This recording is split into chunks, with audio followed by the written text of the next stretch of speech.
At this time, Mr. Dayton Doudican will deliver the valedictorian speech.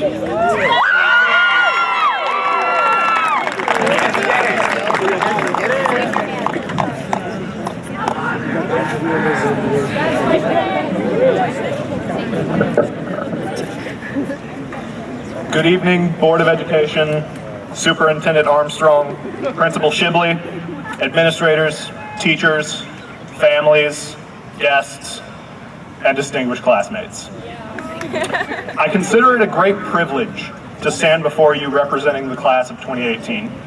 I've dreamed of this moment my entire life, and I am honored to deliver this speech. For some of you, this will be a little bit like my third grade ballet recital. A bit awkward, and quite frankly, the best part is when it ends. And for some of you, well, let's face it, probably just my mom, it'll be the highlight of the evening. There are so many people I want to thank for influencing me throughout my school career. Let me begin by saying I've had some of the best teachers and administrators in the world. I know I would not be the student I am today without your tireless efforts. Thank you. Next, I would like to thank our community. We're blessed to live in a town that cares so much about our school and the success of its students. I would be remiss if I did not thank the internet, Google, Wikipedia, and the copy and paste function. I have absolutely no clue how our parents graduated without these wonderful things. But most of all, I would like to thank my family, my friends, and my classmates for always being there for me. Where else would a really tall guy with long bushy hair who wears bow ties and man buns every day, who verbosely answers questions ad nauseum, be accepted? Thank you, Sapulpa High, for letting me be me. In order to follow the traditional protocol for graduation speeches, I should now shower you with words of wisdom. However, as I am an 18-year-old with little life experience, I am in no place to give profound heralding advice without just stealing it from someone else. Maybe one day, 30 years from now, when I've hopefully made my mark on the world, I can come back to this stadium. I'm assuming graduation will still be on the football field. Perhaps I can come back and shower you with the experiences and authority that I wish to speak to. These give you some pearls of wisdom. But tonight, I'm just going to share a few thoughts with you. Here is a quote from a man I truly admire, almost to the point of obsession. Each generation goes further than the generation preceding it because it stands on the shoulders of that generation. You will have opportunities beyond anything you have ever known. Former President Ronald Reagan said this describing our parents' generation. While it was truly accurate for the 80s and 90s, it is just as applicable today. We are at a unique point in history. We can do more things in less time than ever before. The sky is no longer the limit. Everything is changing faster than we can keep up, and our opportunities are countless.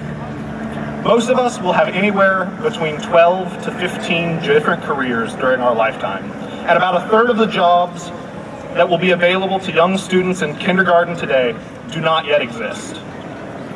Things that once required many people to spend many years and millions of dollars to accomplish can now be done by a small group of inspired people in a coffee shop.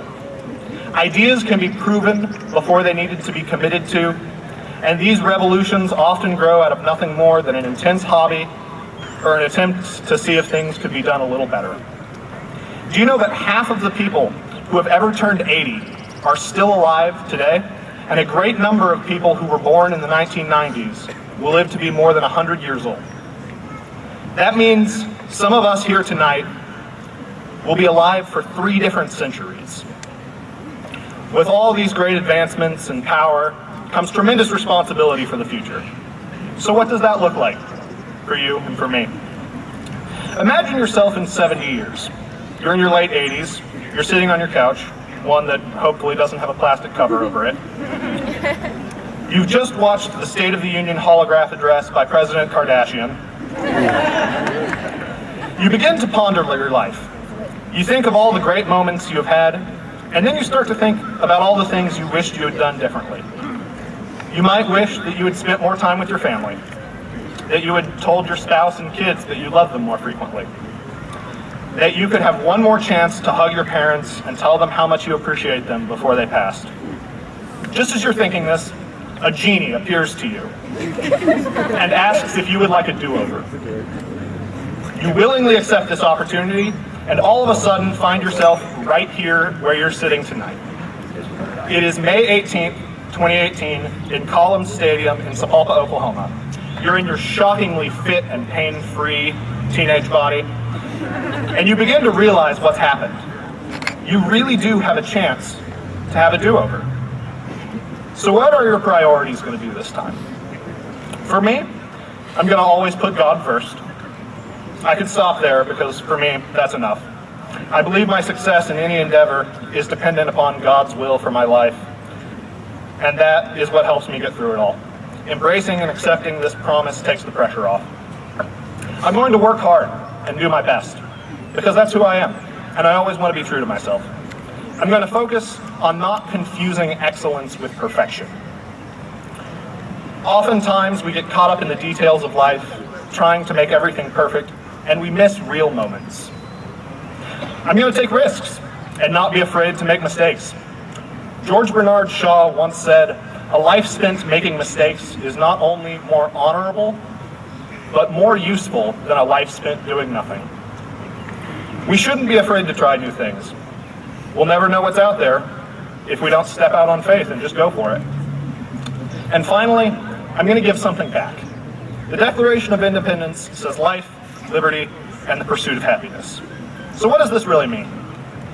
So many people spend their lives pursuing this happiness by trying to achieve fame, financial gains, and/or through relationships. Most of the time, they never reach their goal. This is because there will always be someone who's richer, smarter, taller, skinnier, better looking, or more successful by the world's standards. So how do we achieve this happiness? We achieve it by making a difference and investing in other people's lives. Pay it forward, and joy will find you. Booker T. Washington once said, "Those who are happiest are those who do the most for others." So class of 2018, take pride in how far you have come, have faith in how far you can go, and never forget to pursue happiness by improving the world around you. And for one last time, I'm Dayton Doudican. Stay classy, Sapulpa High.